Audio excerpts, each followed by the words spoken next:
Selung-selung ku dengar cerita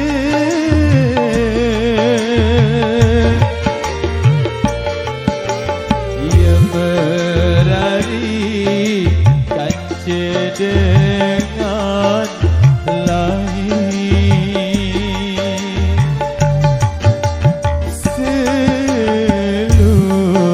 Selung-selung ku dengar cerita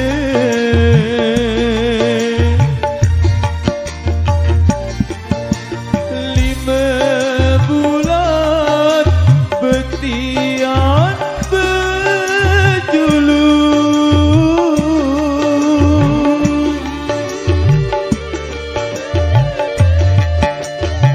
Coba kolap ulunku ingat air mataku milih dari doa perangan diri samesa-mesa perangan biasa lelaku jaga.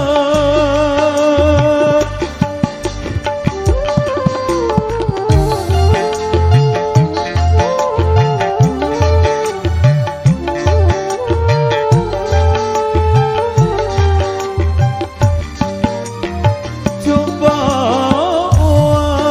ku gamaina aditku sak bau lupaan lelah laluku angenan batas cerita sadiku sangka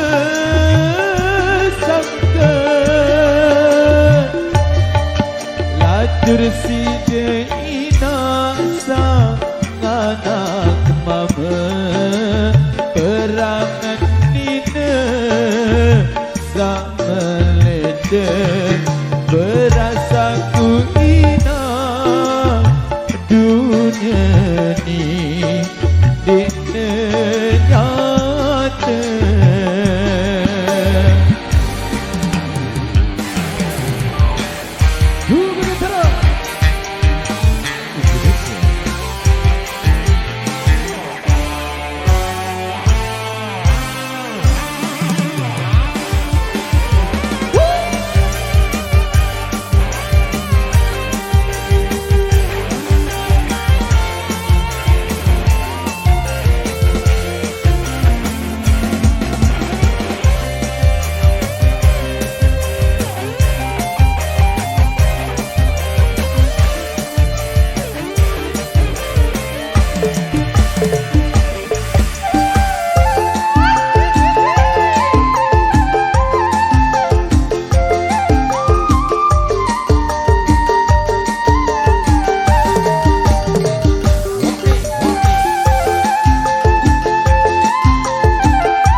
Sekali ini sudah menghadirkan salah satu persembahan di tembang budaya sosok yang sudah kami hadirkan lewat batas cerita